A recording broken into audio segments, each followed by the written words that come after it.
Assalamualaikum warahmatullahi wabarakatuh.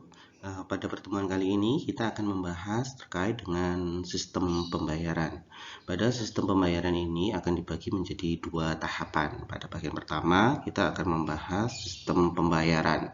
Sistem pembayaran pada bagian pertama ini membahas terkait pengertian dari sistem pembayaran, kemudian evolusi dari sistem pembayaran yang ada di Indonesia, kemudian bagaimana ke depannya sistem pembayaran yang akan diterapkan di Indonesia, terlebih ketika ada peningkatan teknologi yang semakin maju. Di sini kita akan melihat apa definisi dari sistem pembayaran. Ketika berbicara sistem pembayaran, setidaknya harus ada 4 yang harus terpenuhi ketika kita berbicara sistem pembayaran. Yang pertama adalah sistem pembayaran itu terdapat seperangkat aturan yang nantinya mengatur antara aktivitas pembayaran yang dilakukan, baik itu oleh individu yang melakukan sistem pembayaran serta lembaga keuangan atau perbankan yang ditunjuk nantinya. Kemudian sistem pembayaran itu harus memenuhi atau harus adanya kontrak perjanjian kepada pihak siapa membayar dan pihak siapa yang harusnya membayar, berapa lama dan berapa besarnya yang harus diangsur dan bunga yang harus ditanggung, itu harus ada pada kontrak atau perjanjian pada sistem pembayaran. Kemudian sistem pembayaran bisa berjalan dengan optimal ketika didukung dengan fasilitas yang memenuhi. Ketika sistem pembayaran tidak didukung dengan fasilitas, maka biasanya akan terjadi beberapa kesulitan karena sistem pembayaran ini biasanya sering dilakukan antar perbankan, kemudian antar negara, di mana jarak dan waktu itu akan menjadi permasalahan ketika fasilitas yang ada pada sistem pembayaran tidak mendukung. Kemudian ada yang kita sebut dengan mekanisme operasional. Sistem pembayaran ini tidak bisa dilakukan sewaktu-waktu dan oleh siapapun. Mekanismenya itu jelas, jamnya itu sudah ditetapkan dan siapa yang melakukan itu juga sudah diatur. Jadi setidaknya ketika kita berbicara sistem pembayaran itu harus ada 4 hal yang secara lengkap itu harus terpenuhi. Nah, kemudian sistem pembayaran nantinya ketika 4 unsur ini sudah terpenuhi, digunakan untuk apa? Biasanya kita akan mengatakan sistem pembayaran yang pertama adalah untuk mengirim sejumlah dana atau mentransfer sejumlah dana dari individu ke individu lain atau dari individu ke personal, ke corporate atau corporate ke corporate lainnya, baik itu di dalam satu negara ataupun berbeda negara. Kemudian sistem pembayaran yang selanjutnya itu biasanya digunakan untuk meratifikasi dan menerima pembayaran. Jadi sistem pembayaran itu biasanya digunakan untuk memvalidasi apakah yang bersangkutan itu sudah melakukan transaksi katakanlah terhadap transfer pembelian ataupun penjualan, serta bertugas untuk menerima pembayaran dari aktivitas ekonomi yang sedang dilakukan. Dan yang ketiga, ketika kita berbicara terkait untuk apa sistem pembayaran itu adalah untuk memenuhi kewajiban pembayaran. Jadi ketika ada aktivitas hutang piutang atau membayar terhadap suatu tagihan, maka bisa dilakukan lewat yang namanya sistem pembayaran. Nah, ketika berbicara sistem pembayaran antar negara, ya, kita akan mengatakan melalui pertukaran nilai antara individu, bank atau institusi lainnya, baik domestik atau lintas batas antar negara. Jadi kita akan berbicara sistem pembayaran itu tidak hanya berfokus pada lalu lintas pembayaran aktivitas kegiatan ekonomi yang terjadi di dalam negeri saja, yang biasanya dilakukan oleh individu, bank atau institusi lainnya, tetapi ketika kita berbicara sistem pembayaran secara internasional, secara lebih luas, kita akan berbicara semua aktivitas pembayaran yang biasanya dilakukan oleh individu, bank, ataupun institusi lainnya yang terjadi di negara satu dan negara lainnya, di negara yang berbeda. Itu biasanya kita akan menyebutnya itu adalah model atau pengertian dari sistem pembayaran. Secara umum kita bisa mengatakan tujuan dari adanya sistem pembayaran itu tidak lain adalah untuk memperjelas atau untuk memperlihatkan bahwa bank itu sebagai lembaga intermediasi. Artinya bank itu sebagai lembaga penghubung. Nah, lembaga penghubung yang dimaksud di sistem pembayaran di sini adalah di situ dikatakan untuk memindahkan account ya dari satu bank ke bank lainnya. Hal ini biasanya terkait dengan transfer ataupun akibat adanya transaksi jual beli yang biasanya dilakukan oleh individu satu dengan individu lainnya. Nah, setidaknya dengan adanya sistem pembayaran, aktivitas ekonomi, kemudian pemindahan account, transfer sejumlah modal itu bisa difasilitasi dengan baik dan menghindari beberapa resiko yang biasanya muncul ketika tidak menggunakan sistem pembayaran yang bagus. Itu adalah tujuan dari sistem pembayaran. Kemudian komponen apa saja yang nantinya harus ada pada sistem pembayaran? Sama seperti ketika kita berbicara sistem pembayaran, seperti yang kita sudah jelaskan di awal. Komponen pembayaran juga mencakup harus adanya 4 hal. Yang pertama adalah sistem pembayaran itu setidaknya harus memiliki lembaga yang nantinya menyediakan layanan sistem pembayaran. Tentu saja lembaganya itu tidak lain adalah bank sentral, nantinya yang dia mengatur dan membuat kebijakannya, kemudian pelaksananya adalah lembaganya berupa lembaga keuangan bank ataupun non-bank. Kemudian setelah harus ada lembaganya, maka yang kedua adalah harus ada instrumennya. Instrumen apa saja yang nantinya bisa digunakan ya untuk melakukan aktivitas sistem pembayaran. Nah, instrumen yang digunakan nantinya tentu saja nanti berisi tentang hak dan kewajiban dari peserta yang terlibat. Jadi dengan adanya instrumen ini yang terlibat baik itu lembaga ataupun individu itu mengerti apa yang harus dilakukan dan mekanismenya itu seperti apa. Kemudian yang ketiga, sistem pembayaran ini bisa berjalan optimal dan satu dengan yang lainnya, baik itu individu ataupun lembaga itu bisa taat dan patuh. Tentu harus ada yang namanya aturan atau kerangka hukumnya.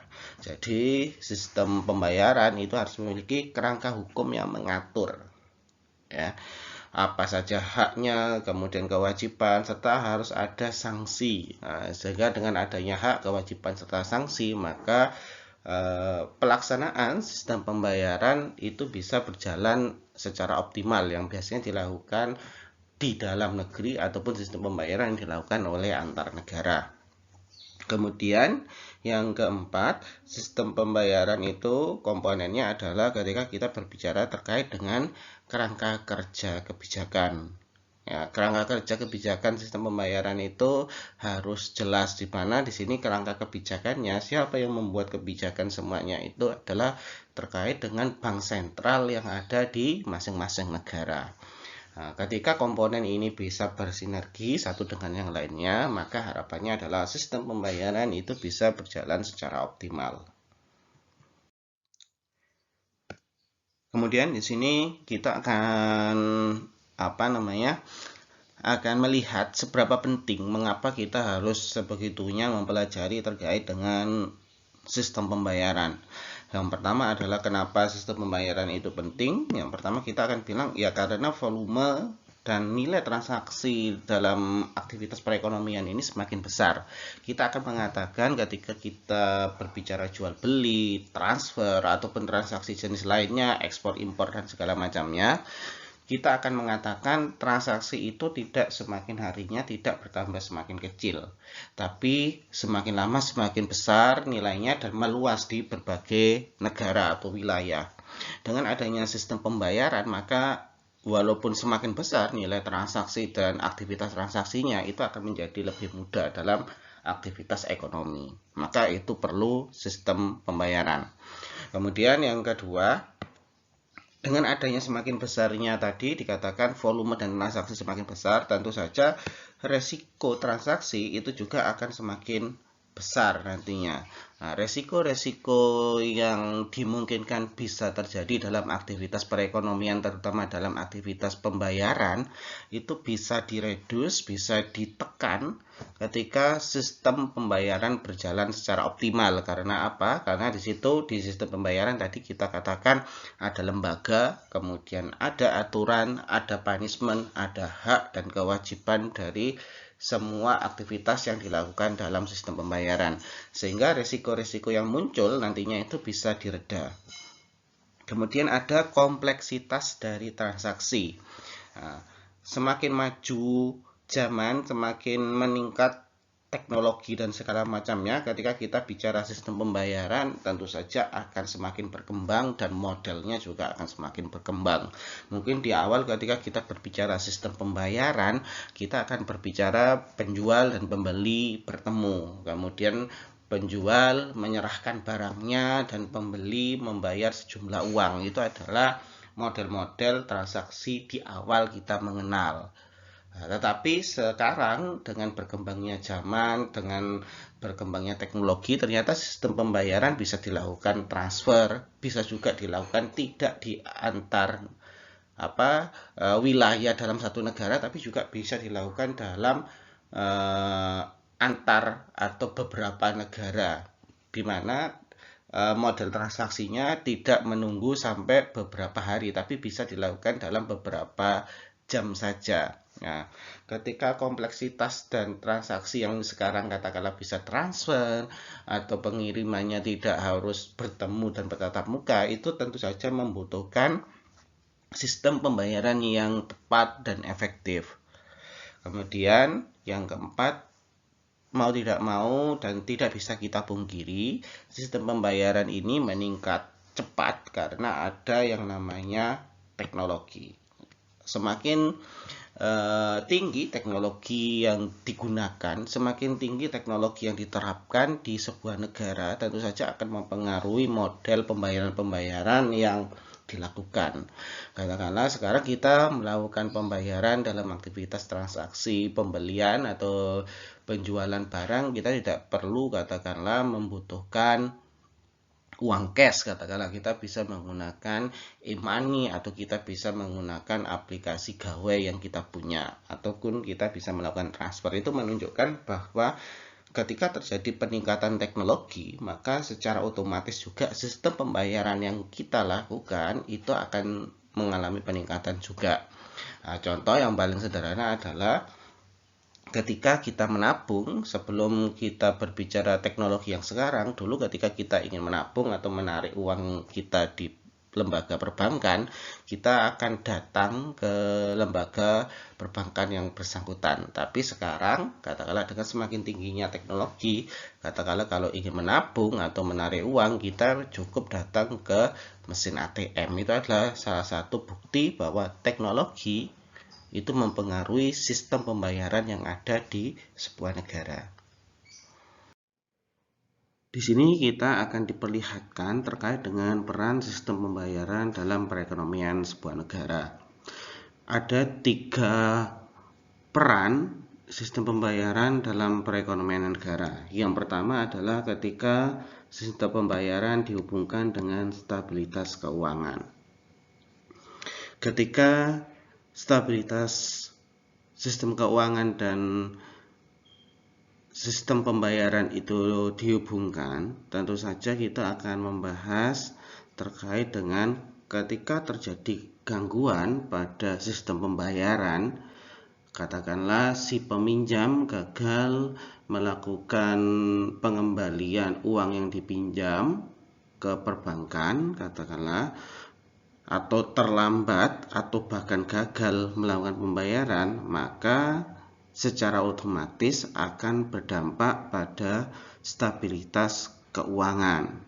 Nah, ketika model gagal bayar itu tidak hanya terjadi dalam satu perbankan di suatu negara, tetapi terjadi pada mayoritas perbankan yang terdapat di suatu negara, maka secara otomatis bisa kita katakan kegagalan sistem pembayaran tersebut mengakibatkan stabilitas keuangan yang ada di negara yang bersangkutan itu juga mengalami permasalahan. Nah, ketika apa yang sudah dipinjam tidak bisa atau tidak mampu dikembalikan kepada lembaga keuangan perbankan, maka secara otomatis lembaga keuangan perbankan yang bersangkutan juga akan mengalami permasalahan. Apa permasalahan yang muncul? Permasalahan yang muncul adalah terkait dengan penurunan kepercayaan publik terhadap likuiditas yang dimiliki oleh perbankan yang sedang mengalami kredit macet. Dikarenakan ketika perbankan mengalami kredit macet, maka kita sebagai nasabah dari bank tersebut akan memiliki rasa kekhawatiran. Katakanlah uang yang sudah kita simpan ke bank yang bersangkutan itu tidak mampu dikembalikan oleh pihak perbankan, dikarenakan perbankan mengalami permasalahan gagal bayar atau keterlambatan si orang yang berhutang kepada bank mengalami kegagalan dalam aktivitas pembayaran. Nah, sehingga mampu mempengaruhi stabilitas keuangan. Nah, kemudian ketika stabilitas dikaitkan dengan instrumen kebijakan moneter, maka peran sistem pembayaran adalah membuat kebijakan moneter tersebut bisa berjalan dengan lancar.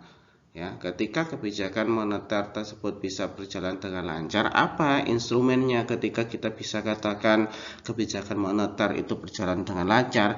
Ketika sistem pembayaran atau aktivitas pembayaran baik dalam transaksi ataupun dalam simpan pinjam itu berjalan dengan lancar, maka secara otomatis likuiditas juga pasti akan bagus, likuiditas akan sesuai dengan apa yang diharapkan oleh publik.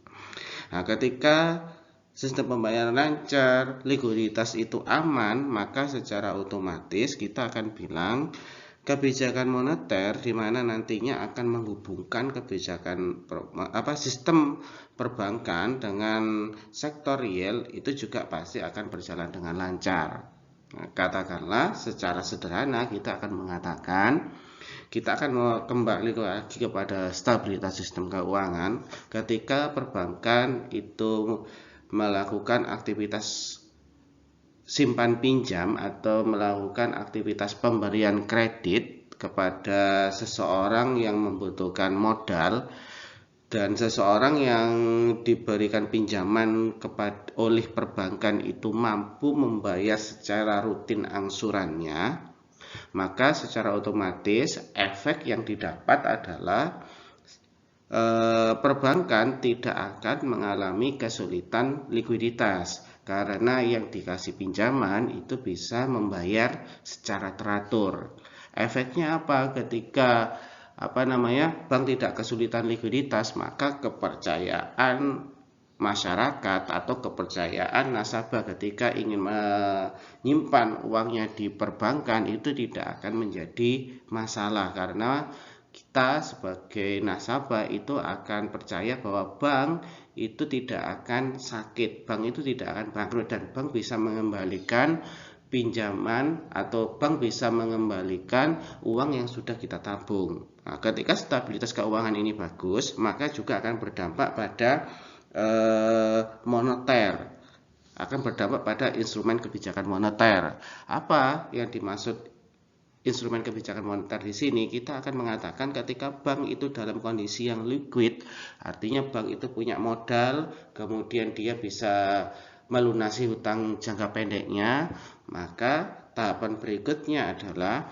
bank itu dapat dengan lancar, ya, bank itu dapat dengan lancar menjalankan fungsinya, di mana fungsi salah satunya adalah perbankan itu bisa menghubungkan sistem perbankan, atau dia bisa menghubungkan sistem moneter yang ada itu dihubungkan ke sektor real. Artinya uang yang ada di atau modal yang ada di perbankan itu bisa dengan mudah disalurkan kepada sektor-sektor real. Efeknya apa ketika bank itu dengan mudah katakanlah menyalurkan sebagian modal yang dimiliki bank ke sektor-sektor real, katakanlah membantu perusahaan yang kesulitan modal untuk memperluas pangsa pasarnya. Efeknya apa? Maka yang ketiga, peran sistem pembayaran itu adalah perekonomian, ya, di suatu negara tersebut akan jauh lebih produktif. Dikarenakan tadi likuiditasnya aman, kemudian aktivitas kreditnya juga aman. Ketika likuiditasnya aman, bank bisa dengan mudah dan bisa selektif dalam memberikan kredit nantinya ke sektor-sektor real. Nah, ketika sektor real itu mendapatkan suntikan dana, ketika perusahaan-perusahaan yang membutuhkan dana itu mendapatkan suntikan dana, maka efek yang didapat tentu saja perusahaan yang bersangkutan memiliki tingkat produktivitas ekonomi yang tinggi. Tetapi sebaliknya, ketika stabilitas keuangan tadi sudah bermasalah, artinya bank ketika memberikan pinjaman, kemudian yang bersangkutan itu dirasa gagal bayar atau terlambat melakukan aktivitas pembayaran, maka nasabah sudah mulai agak tidak percaya atau mengalami keraguan apabila bank dinyatakan liquid, karena bank sendiri mengalami permasalahan berupa kredit macet atau keterlambatan membayar. Efeknya apa? Ketika terjadi keterlambatan membayar atau gagal bayar, maka secara otomatis bank itu tidak bisa katakanlah menurunkan modal yang bank punya ke sektor-sektor real, karena bank sendiri mengalami kesulitan likuiditas. Nah, ketika bank tidak bisa lagi membiayai atau memberikan pinjaman kepada sektor real, yang perlu diperhatikan adalah tentu saja perusahaan yang membutuhkan modal untuk melakukan aktivitas produksi pasti akan kesulitan. Nah, ketika perusahaan kesulitan dalam mengumpulkan modal untuk aktivitas produksi atau memperluas pangsa pasarnya, ini akan berdampak pada produktivitas ekonomi yang terjadi atau yang ada di suatu negara tersebut mengalami penurunan. Karena bisnis dari masing-masing perusahaan itu tidak bisa berjalan dengan baik karena kekurangan modal. Dan kekurangan modal ini tidak bisa di-cover oleh perbankan. Kenapa perbankan tidak bisa meng-cover? Ya karena bank sendiri mengalami kesulitan likuiditas dikarenakan katakanlah aktivitas sistem pembayaran baik itu dari aktivitas kredit itu mengalami permasalahan. Itu adalah peran sistem pembayaran dalam perekonomian.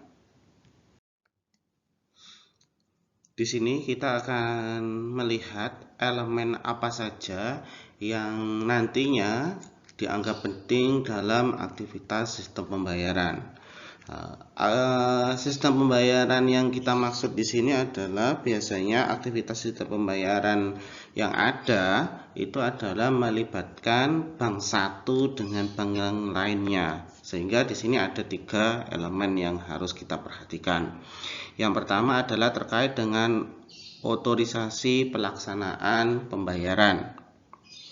Di sini dikatakan pembayar memberikan otoritas sepenuhnya kepada bank di mana uangnya berada untuk melakukan transfer. Nah, ketika kita berbicara sistem pembayaran, itu biasanya aktivitas yang dilakukan adalah clearing, yaitu hubungan antara bank satu dengan bank lainnya, karena melayani, ya, atau memberikan pelayanan jasa berupa sistem pembayaran. Sederhananya adalah saya itu akan melakukan pembayaran atau saya akan melunasi atau mentransfer sebagian uang saya kepada saudara. Tetapi bank yang kita gunakan itu berbeda.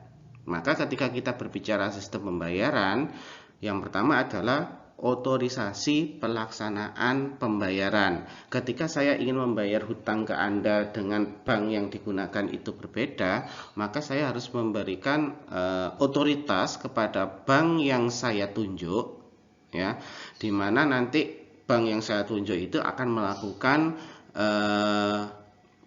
aktivitas pemindahan dana dari rekening saya kepada rekening saudara. Itu yang kita sebut otoritas pelaksanaan pembayaran. Saya menunjuk bank dan bank memiliki kuasa untuk mengelola atau memindahkan uang saya untuk melakukan aktivitas transfer atau pembayaran. Kemudian yang kedua, di situ dikatakan pertukaran perintah pembayaran antar bank yang terlibat dalam proses transaksi pembayaran yang disebut dengan clearing. Nah, seperti yang kita contohkan tadi, katakanlah saya memiliki hutang atau saya harus membayar akibat transaksi yang saya lakukan, atau sebaliknya saya harus memindahkan sebagian uang saya kepada saudara, di mana bank kita itu berbeda, ya, maka secara otomatis ada nantinya yang namanya pertukaran perintah pembayaran antar bank. Bank milik saya, ya, itu akan melakukan transfer, ya, akan melakukan transfer kepada bank saudara, sedangkan bank yang Anda miliki itu akan memberikan perintah, yaitu diminta bank yang ada atau bank yang tempat saya menabung untuk segera melakukan transfer ke bank saudara. Itu yang kita sebut dengan pertukaran perintah, ya.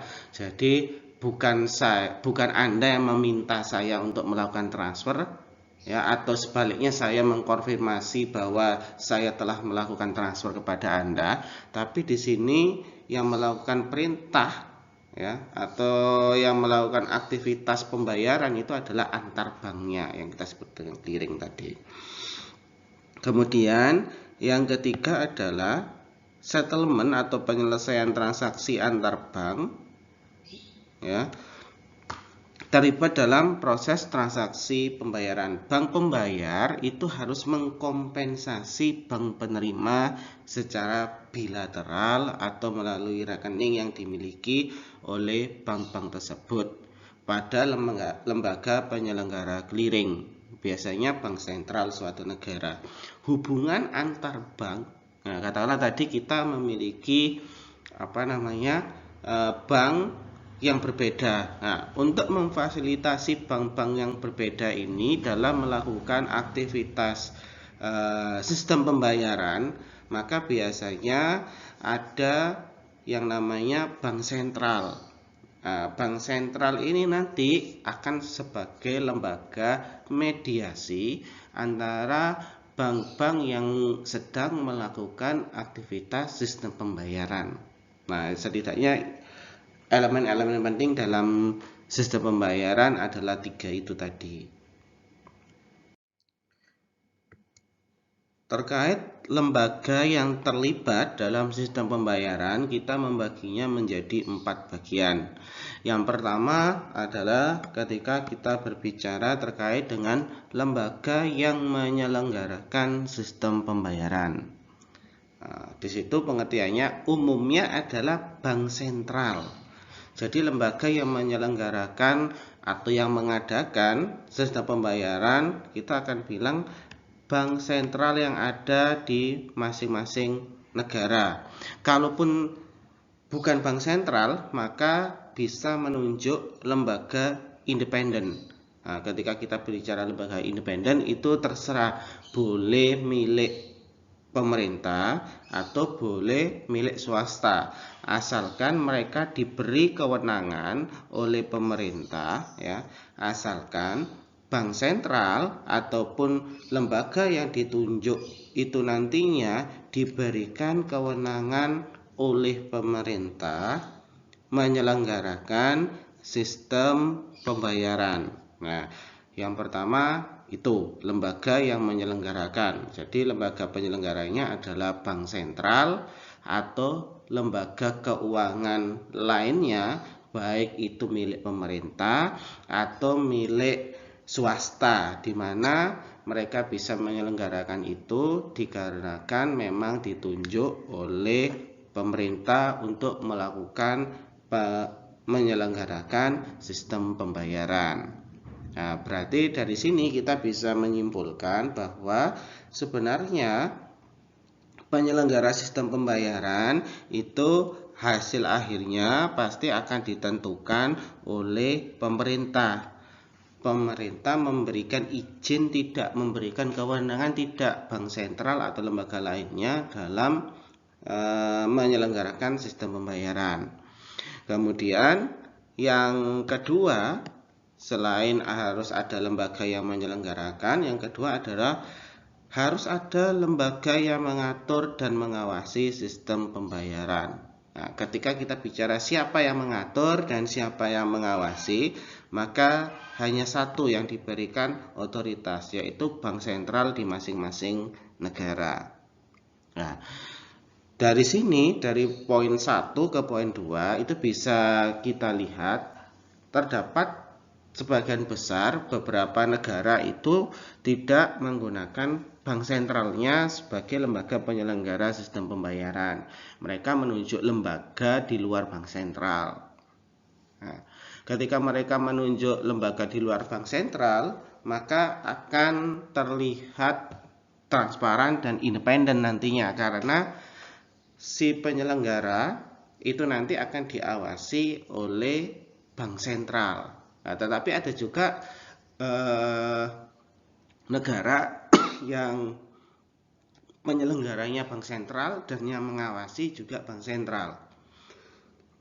Nah, kemudian yang ketiga, di situ yang ketiga kita akan mengatakan lembaga yang memberikan jasa pelayanan. Nah, lembaga yang memberikan jasa pelayanan itu adalah bank ataupun lembaga non-bank yang tersebar di negara yang bersangkutan. Ya, jadi semua sektor keuangan, baik itu bank ataupun lembaga keuangan non-bank, itu bisa menjadi lembaga yang memberikan jasa terkait dengan sistem pembayaran. Kemudian yang keempat, yaitu ketika kita bicara lembaga pendukungnya. Nah, lembaga pendukung ini apa? Di situ dikatakan penyelesaian masalah yang terjadi antar pihak-pihak yang terlibat dalam sistem pembayaran. Katakanlah dalam aktivitas sistem pembayaran ini nanti terdapat permasalahan, apalagi katakanlah ketika kita berbicara sistem pembayaran yang biasanya terjadi antar negara ya. Nah, ketika terjadi hal seperti itu, katakanlah terjadi gagal bayar atau telat bayar, apalagi kasusnya di beda negara, tentu akan ada lembaga pendukungnya nanti lah. Lembaga pendukung ini biasanya ditunjuk oleh lembaga arbitrase. Jadi nantinya ketika terjadi permasalahan dalam sistem pembayaran, itu akan ditunjuk lembaga yang nantinya diharapkan mampu mengatasi permasalahan dalam sistem pembayaran yang bersangkutan. Secara umum kita akan melihat 5 risiko pada sistem pembayaran. Yang pertama adalah risiko kredit. Risiko kredit ini muncul ketika dalam sistem pembayaran itu nantinya salah satu peserta yang memiliki kewajiban untuk melakukan pembayaran pada saat jatuh tempo itu tidak bisa melakukan pelunasan atau pembayaran. Kemudian ada juga yang namanya risiko likuiditas.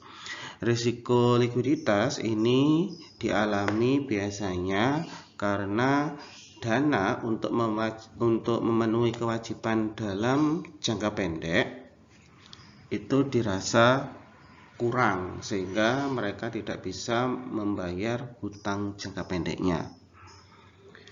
Kemudian ada yang kita sebut juga dengan resiko operasional. Resiko operasional ini terjadi ketika pada sistem pembayaran terjadi permasalahan ketika nantinya melakukan aktivitas operasional teknis ataupun operasional yang lebih disebabkan karena rusaknya dari alat-alat yang nantinya digunakan dalam sistem pembayaran.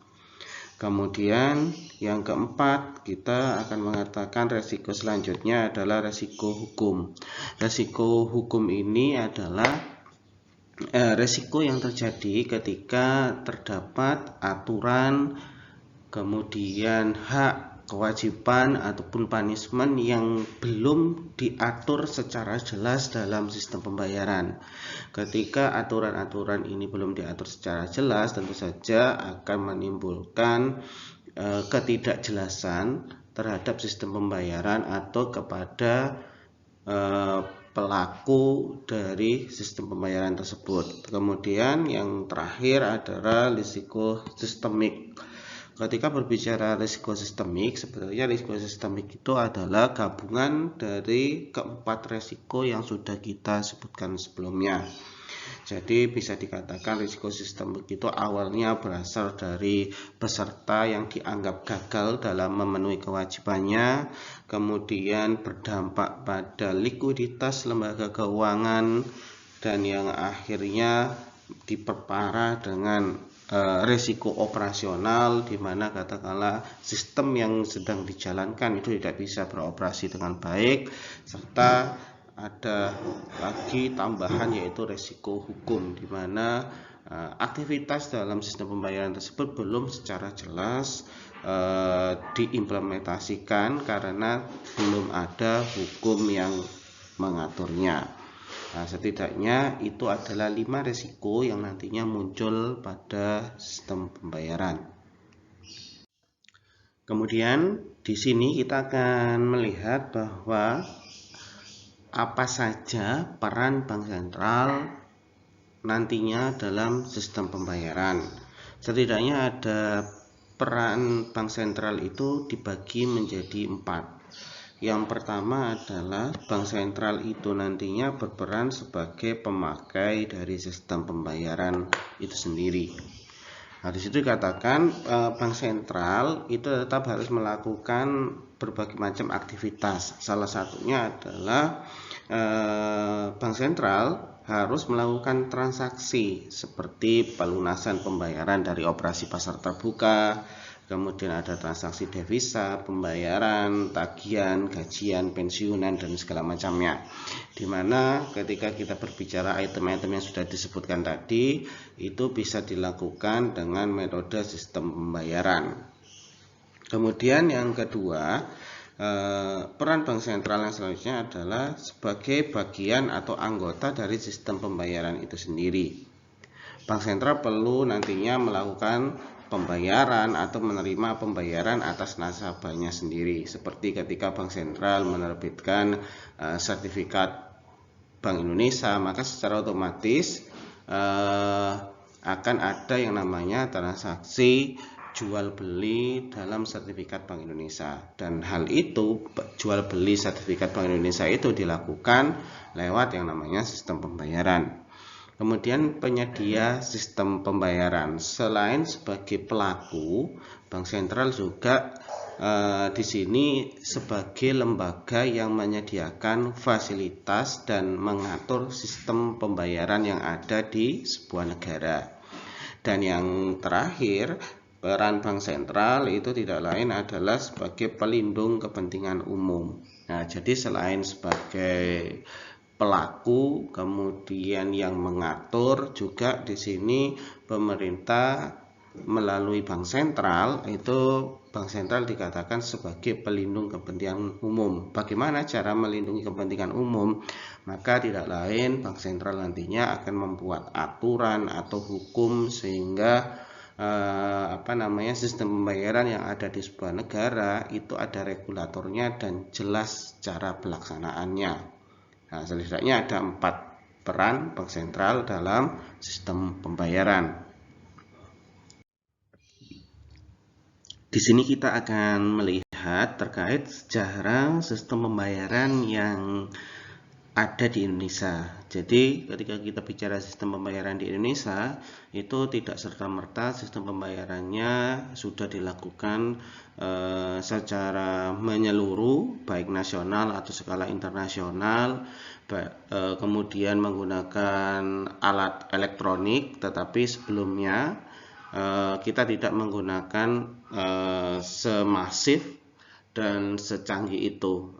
Bisa kita lihat di sini, awalnya adalah ketika bank sentral itu belum terbentuk dan masih dalam nama The Javas Bank, di mana waktu itu adalah Hindia Belanda. Pada saat itu ketika kita berbicara sistem pembayaran yang terjadi di sana, The Javas Bank itu memiliki kewenangan untuk mencetak dan mengedarkan uang. Nah, kalau pengertian ini kita sudah memahami semuanya. Kemudian yang kedua adalah pembayaran, ya, sistem pembayarannya itu melalui rekening koran, ya. Jadi ketika kita bicara sistem pembayaran yang awal, kita akan bicara model sistem pembayarannya adalah rekening koran. Perjanjian perhitungan clearing hanya biasanya terjadi di wilayah Batavia atau Jakarta. Jadi ketika kita bicara clearing, ya, kita berbicara aktivitas pembayaran yang dilakukan secara clearing itu hanya terjadi di wilayah Jakarta saja. Dan pada tanggal 1909 itu baru wilayah Semarang, Surabaya, Medan, Bandung, dan Makassar. Jadi kita bisa simpulkan pada 1828 sistem pembayaran yang ada itu masih belum luas seperti saat ini, dan item-item yang digunakan juga masih sangat terbatas. Kemudian setelah Javas Bank itu berganti nama, ya, menjadi Bank Sentral, Bank Indonesia, ya. Terbentuknya Bank Indonesia itu adalah di tahun 1954, di mana di sini mulai ada pengembangan dari sistem pembayaran yang semula itu berbentuk rekening koran, tetapi di sini sudah rekening koran itu sendiri bisa dibentuk atau dirubah menjadi beberapa item. Katakanlah salah satunya bisa sistem pembayaran bisa melalui cek, bank draft, nota kredit ataupun warkat. Kemudian beranjak dari 1954 menuju 1968, di mana pada tahun 1968 ini Indonesia telah menghadapi yang namanya hiperinflasi. Nah, jadi di sini kita akan lihat pada tahun 1968 ini ada sedikit kerja keras yang dilakukan Bank Sentral untuk mengendalikan yang namanya hiperinflasi. Nah, kemudian bagaimana perkembangan sejarah pembayarannya pada tahun 1968? Di situ dikatakan BI menyelenggarakan clearing antar bank, ya. Jadi di sini BI bisa atau mulai membuka layanan clearing yang lebih masif, lebih luas. Tetapi syaratnya adalah masih dalam satu wilayah yang sama, masih belum dilakukan secara otomatis. Nah, berarti bisa kita lihat 1828, 1954 sampai 1968 layanan clearing masih sifatnya bukan otomatis dan biasanya hanya dilakukan atau terbatas di masing-masing wilayah saja. Kemudian bergerak ke tahun 90 sampai 94. Nah, di sini mulai diperkenalkan yang namanya sistem otomatis clearing, ya. Sistem otomasi clearing ini ada penjelasannya yang bisa kita lihat di situ. Yang pertama adalah diterapkannya pada tahun 1990. Kemudian penerapan sistem otomasi clearing ini sepenuhnya dimulai pada 4 Juni. Jadi bisa kita katakan walau sudah diterapkan terbatas, tapi penerapan sepenuhnya itu baru terjadi di 4 Juni. Kemudian ketika berbicara wilayahnya atau cakupannya masih kita akan mengatakan ada yang namanya clearing otomatis di daerah Jakarta dan clearing otomatis di Surabaya serta clearing otomatis di Medan. Nah, sehingga kita akan bilang clearing mungkin bisa aktivitas clearing yang sebelumnya hanya di wilayah-wilayah saja pada tahun 90 sampai 94 itu sudah bisa menyebar jauh lebih luas. Tetapi ketika kita berbicara clearing yang otomasi, ya, sistem clearing otomasi itu hanya tersebar di 3 wilayah, yaitu Jakarta, Surabaya, dan Medan. Nah, sedangkan kota-kota lainnya, ya, kota-kota dengan peserta dan warkat yang masih sedikit umumnya masih menerapkan semi otomatis clearing lokal. Jadi hanya 3 daerah yang menggunakan sistem otomasi clearing. Kemudian kita beralih ke tahun 95 sampai 2000. 95 sampai 2000 ini ada kebijakan deregulasi sistem keuangan dan krisis 97-98. Nah, di sini semua aktivitas sistem pembayaran itu sudah mulai beradaptasi dengan kemajuan teknologi, sehingga di sini bisa dikatakan pada tahun 95 sampai 2000 bahkan sampai sekarang penerapan sistem clearing yang berbasis elektronik. Kemudian sistem clearing ini BI pada tahun 2000 itu menetapkan sistem Bank Indonesia yang sifatnya real time gross settlement. Ya, jadi aktivitas pembayarannya dilakukan dilakukan secara real time. Nah, ini adalah sejarah ketika kita berbicara sistem pembayaran yang ada di Indonesia, yang awalnya hanya alatnya itu, ya, sistem clearingnya itu, sistem pembayarannya itu hanya berupa warkat, kemudian bertransformasi item dalam melakukan sistem pembayaran itu bisa dengan cek, bank, draft, ataupun nota kredit, kemudian bertransformasi lagi. Sistem clearing itu tidak hanya bisa dijalankan di kota-kota besar saja, tapi biasanya bisa dijalankan antar bank tetapi hanya dalam satu wilayah yang sama. Kemudian berkembang lagi dengan menggunakan sistem otomasi clearing, tapi saat itu hanya ada 3 daerah, yaitu Jakarta, Surabaya, dan Medan. Dan yang terakhir adalah sistem pembayaran yang sudah disesuaikan dengan kemajuan teknologi, artinya menggunakan teknologi untuk mempermudah aktivitas sistem pembayaran yang ada di Indonesia. Kemudian ketika kita berbicara masyarakat Indonesia terkait dengan mekanisme pembayaran, bagaimana?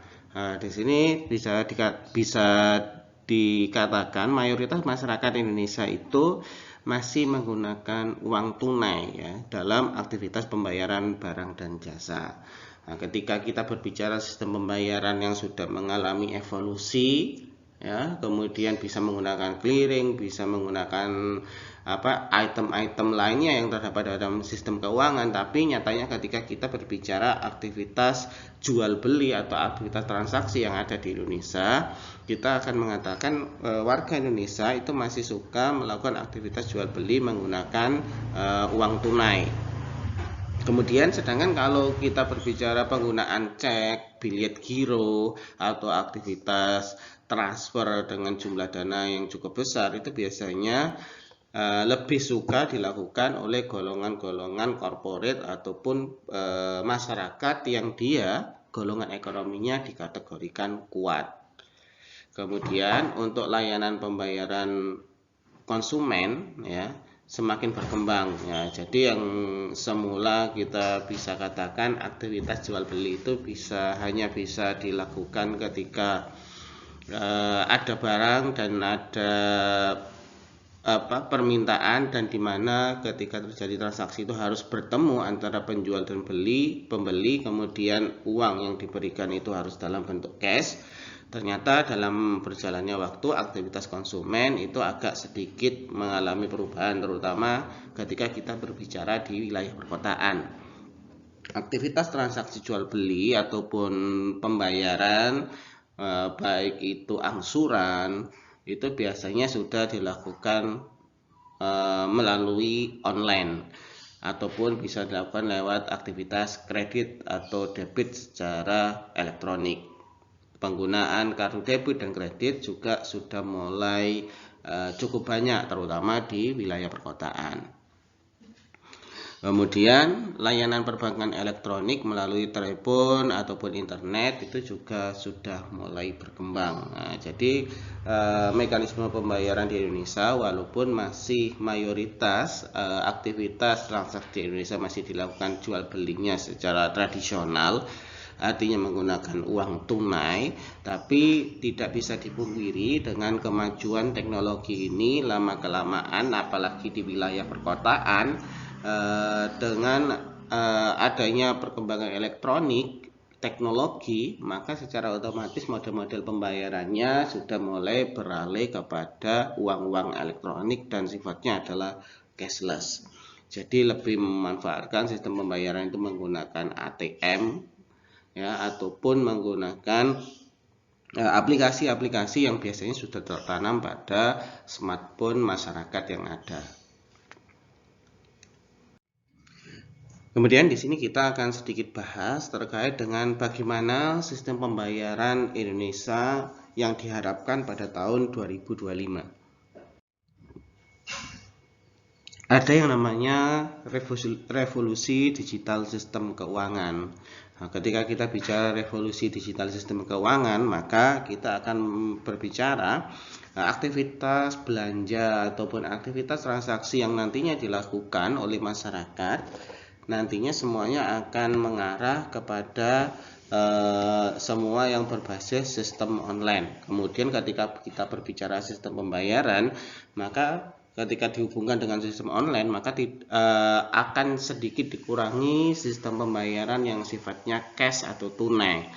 Ya, mereka akan lebih menggunakan beberapa aktivitas pembayaran yang sifatnya non tunai, dan itu dipermudah dengan banyaknya fitur-fitur aplikasi yang nantinya bisa di-download di smartphone yang dimiliki oleh masyarakat. Jadi sistem pembayarannya cukup mudah, tidak harus katakanlah ketika terjadi transaksi harus bertemu antara penjual pembeli, atau ketika mentransfer dana harus datang ke pihak perbankan. Mereka cukup menggunakan fasilitas-fasilitas yang sekarang sudah dapat dengan mudah di-download di aplikasi smartphone-nya. Kemudian adanya sekat-sekat yurisdiksi ya akan memudar. Nah, di sini bisa kita katakan kelemahan dari sistem pembayaran keuangan yang ada di Indonesia selama ini adalah masih ada batasan-batasan yang itu nantinya bisa menimbulkan biaya. Ketika batasan-batasan itu tetap ada dan nantinya menimbulkan biaya, maka secara otomatis sistem pembayaran yang ingin diharapkan yaitu berevolusi itu akan jadi terganggu, sehingga batasan-batasan yang sekiranya mengganggu dalam aktivitas sistem pembayaran itu akan mulai dihindari. Katakanlah ketika melakukan transfer dana antar bank. Nah, sebelumnya mungkin ketika melakukan transfer dana antar bank itu akan mengalami kesulitan, tetapi setelah beberapa waktu berjalannya sistem keuangan ini dan semakin maju teknologi, yang awalnya kita cukup kesulitan mentransfer dana dari daerah satu ke daerah lainnya atau dari negara satu ke negara lainnya, itu sudah mulai berubah, sudah ada kelonggaran-kelonggaran dan kemudahan-kemudahan. Katakanlah dengan adanya teknologi masuk, kita bisa hanya tinggal mentransfer saja dan biayanya jauh lebih rendah daripada dulu. Sebelum kita mengenal metode transfer, metode clearing, kita harus mengirim lewat pos dengan biaya yang jauh lebih tinggi. Kemudian di dunia keuangan, pelaku non-bank yang belum banyak terkena pengaturan itu mulai merambah layanan keuangan yang selama ini didominasi oleh bank. Jadi di tahun 2025 atau berjalan ke tahun 2025, kita akan banyak menemukan lembaga-lembaga non-bank dia bisa melakukan aktivitas yang selama ini hanya bisa dilakukan oleh pihak bank atau yang selama ini didominasi oleh pihak bank. Katakanlah sekarang kita sudah banyak mengenal pinjaman online, di mana cara untuk mengakses ke pinjaman tersebut jauh lebih mudah, sehingga bisa kita katakan lembaga keuangan non-bank itu bisa dengan mudah bersaing dengan lembaga bank karena dibantu dengan teknologi yang semakin meningkat. Kemudian di situ dikatakan kunci utama era digital adalah terkait dengan data, sehingga kita akan bicara pada 2025 atau berjalan ke tahun 2025, kita akan mengatakan data itu cukup penting dan harus dijaga keamanannya, karena di era digital nanti kekuatan data itu juga akan mempengaruhi aktivitas sistem pembayaran yang ada atau yang dilakukan oleh seseorang di suatu negara. Nah, kemudian di situ dikatakan yang akhir sistem keuangan itu dituntut pada kondisi yang cepat, efisien, dan tetap mengutamakan keamanan. Jadi dikatakan sistem keuangan yang prima itu ya harus bisa beradaptasi terhadap perubahan-perubahan zaman.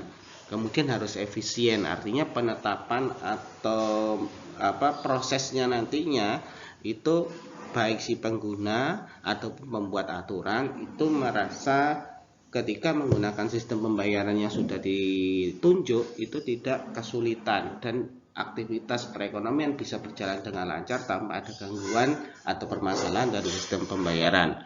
Dan yang terakhir tentu saja sistem pembayaran ini harusnya adalah aman, karena ini terkait dengan sistem pembayaran, terkait dengan aliran modal, dan terkait dengan data si pengguna. Maka harapannya semakin ke depan sistem pembayaran yang ada di seluruh negara, terutama di Indonesia, itu mampu meningkatkan keamanan dari transaksi ataupun keamanan dari data yang dimiliki oleh masing-masing pelaku transaksi. Kemudian ketika berbicara apa saja tantangan yang terjadi di era digital ketika kita kaitkan dengan sistem pembayaran. Tentu saja di sini bisa kita lihat ada beberapa tantangan yang nantinya harus dijawab, terutama terkait dengan keamanan, karena ketika kita bicara era digital, transaksi di era digital, salah satu permasalahannya adalah rasa aman. Di situ bisa kita lihat proteksi data, systemic risk, kemudian shadow banking, ya, cyber risk, itu adalah beberapa permasalahan terkait dengan keamanan ketika kita melakukan aktivitas sistem pembayaran. Sedangkan yang lainnya, katakanlah seperti persaingan usaha, tentu saja cukup meningkat. Katakanlah tadi lembaga non-bank bisa bersaing dengan lembaga perbankan, sehingga ada yang namanya kompetisi nantinya. Nah, tetapi ketika kompetisi ini tidak dijaga dengan aturan-aturan yang bagus yang biasanya dibuat oleh bank sentral, tentu saja persaingan usaha ini nantinya ketika tidak diatur, maka masing-masing bank itu biasanya dikhawatirkan akan melonggarkan sistem pembayaran yang sudah dibuat sebelumnya. Ketika aturan-aturan itu dibuat longgar, kemudian ada aturan-aturan yang dilanggar, tentu saja nanti akan menghambat sistem pembayaran yang nanti mungkin akan berakibat pada katakanlah kredit macet atau permasalahan likuiditas perbankan. Kemudian efisiensi inklusif, kemudian produktivitas juga itu menjadi salah satu permasalahan juga. Ketika berbicara sistem pembayaran, maka sifatnya memang harus inklusif, artinya semua orang bisa menggunakan serta memperoleh manfaat yang sama. Tetapi ketika kita berbicara itu sistem pembayaran di era digital, di mana sistem pembayarannya itu menyesuaikan dengan atau ditambah atau dilebur dengan ilmu pengetahuan yaitu teknologi, tidak semua masyarakat bisa menerima sistem pembayaran di era digital karena belum terbiasa. Itu akan menjadi tantangan tersendiri nantinya. Kemudian efisiensi, yaitu ketika kita bicara efisien, apakah sudah tepat sistem penggunaannya, sistem pembayaran ini apakah sudah tepat ketika digunakan, karena ketika kita bicara sistem pembayaran salah satunya adalah clearing katakanlah, atau transfer antar bank dan segala macamnya. Ternyata ketika kita berbicara di Indonesia, model-model seperti itu masih belum digunakan secara mayoritas, karena tadi dikatakan masyarakat Indonesia masih punya kecenderungan lebih menyukai model sistem pembayaran yang tunai. Produktivitas juga, dengan adanya sistem pembayaran ini sebenarnya produktivitas di sektor-sektor keuangan, ya, bagaimana perbankan ataupun lembaga non-bank itu memberikan layanan jasa, variasi layanan jasa itu akan semakin banyak, sehingga masyarakat katakanlah yang ingin menggunakan layanan itu bisa dengan mudahnya memilih. Artinya dengan adanya sistem pembayaran di era digital, perbankan memiliki instrumen-instrumen layanan keuangan yang akhirnya cukup banyak dan dapat diakses. Tapi permasalahannya adalah dengan semakin banyaknya layanan, kemudian setiap masyarakat nantinya bisa mengakses, keamanan itu akan menjadi kunci penting ketika produktivitasnya ingin dianggap katakanlah mampu mendongkrak perekonomian atau memberikan manfaat. Tetapi ketika produktivitas ini tidak disokong dengan sistem keamanan yang bagus, tentu saja ini malah akan memperburuk kondisi ekonomi di suatu negara nantinya. Kemudian ini adalah visi dari sistem pembayaran Indonesia pada tahun 2025. Yang pertama adalah harapannya sistem pembayaran yang ada di Indonesia itu sudah terintegrasi secara nasional dan sudah mulai familiar dengan yang namanya keuangan digital nasional, karena semuanya nanti diharapkan akan melalui yang namanya proses digitalisasi. Nah, kemudian yang kedua, sistem pembayaran Indonesia di tahun 2025 harapannya adalah aktivitas perbankan yang ada di Indonesia itu sudah menggunakan digitalisasi perbankan. Kemudian yang ketiga, ada hubungan atau interlink antara fintech dengan perbankan. Jadi harapannya financial technology kemudian perbankan itu bisa saling melengkapi satu dengan yang lainnya agar aktivitas bisnis itu bisa berjalan dengan bagus. Dan yang keempat, SPI, ya, sistem pembayaran Indonesia itu harus menjamin keseimbangan antara inovasi dengan konsumen protection, karena biasanya inovasi selama ini kita akan bilang banyak lembaga keuangan atau fintech itu melakukan berbagai macam inovasi. Akan tetapi ketika bicara bagaimana keamanannya terhadap konsumen, nah itu masih tidak semua yang melakukan inovasi itu mendeklar atau menyatakan bahwa hasil dari inovasi yang mereka gunakan di layanan atau sistem pembayaran itu aman bagi konsumen karena terkait data tadi. Banyak di kasus di Indonesia itu dengan adanya item-item baru dalam sistem pembayaran itu banyak masyarakat yang tertipu ataupun banyak lembaga keuangan katakanlah yang tutup karena aktivitas kredit macet atau kurangnya likuiditas yang dimiliki. Kenapa ya? Karena tadi inovasi yang mereka punya ya itu masih dianggap katakanlah kurang begitu memperhatikan keamanan konsumen ketika konsumen menggunakan. Kemudian yang kelima, di situ dikatakan SPI itu harus menjamin kepentingan nasional dan ekonomi keuangan digital.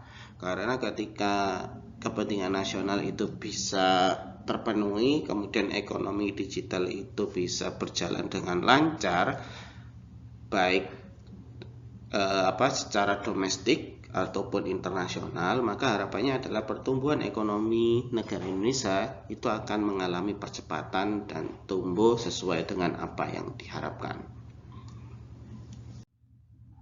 Kemudian untuk mewujudkan harapan sistem pembayaran 2025 yang digital, kemudian terkoneksi antara lembaga keuangan satu dengan lembaga keuangan lainnya, baik dalam skala nasional ataupun internasional seperti yang dibahas sebelumnya, setidaknya ada 5 tahapan yang nantinya bisa dilakukan. Yang pertama adalah bank diminta untuk melakukan kebijakan yang namanya open banking. Kebijakan ekonomi open banking ini harapannya adalah perbankan dan fintech itu bisa terkoneksi satu dengan yang lainnya. Artinya tidak ada batasan atau barrier ketika lembaga keuangan ini ya baik perbankan ataupun non perbankan secara terkoneksi dengan fintech, maka secara otomatis sistem pembayaran itu akan sangat mudah diakses. Kemudian ketika kita berbicara sistem pembayaran, maka inisiatif yang kedua adalah ketika berbicara pembayaran retail. Nah, pembayaran retail aktivitas yang sering banyak dilakukan akhir-akhir ini di Indonesia. Kita akan bilang sistem pembayaran retail itu harusnya sudah tersedia yang namanya real time. Artinya pembayaran itu bisa dilakukan atau bisa diakses saat itu juga tanpa ada jeda.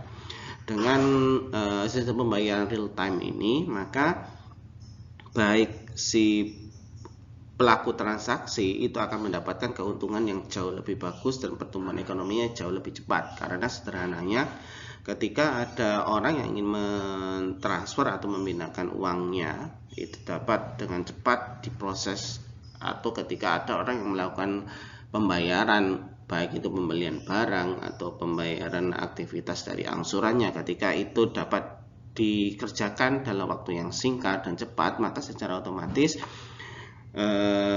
pertumbuhan ekonomi atau aktivitas keuangannya pasti akan berjalan dengan lancar. Kemudian yang ketiga adalah memperkuat infrastruktur pasar keuangan.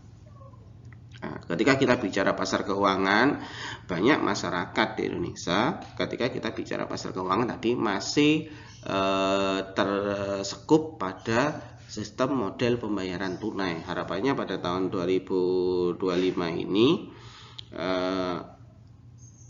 mendekati tahun 2025 atau menuju ke tahun 2025, infrastruktur pasar keuangan itu harusnya lebih familiar kepada masyarakat Indonesia. Dengan masyarakat lebih familiar dan lebih tahu apa saja variabel instrumen yang terdapat pada pasar keuangan, maka secara otomatis sistem pembayaran juga akan jauh lebih mudah diterima oleh masyarakat nantinya. Kemudian ketika kita bicara pembayaran, kemudian sistem pembayaran yang dilakukan secara tunai diganti atau di-switch dengan model pembayaran yang sifatnya berbasis non tunai, transfer, e-money dan segala macamnya. Tentu yang harus diperhatikan adalah data si pengguna. Jadi keamanan dari pengguna yang biasanya tertuang dalam bentuk big data itu harus diperhatikan keamanannya. Kemudian yang kelima adalah ketika semuanya itu sudah selesai, sudah dilakukan, dan untuk mengontrol, maka perlu yang namanya pengaturan, perizinan, dan pengawasan. Jadi perlu regulator yang kuat agar sistem pembayaran menuju tahun 2025 itu bisa terrealisasi. Demikian materi terkait sistem pembayaran pada bagian pertama ini. Terima kasih. Wassalamualaikum warahmatullahi wabarakatuh.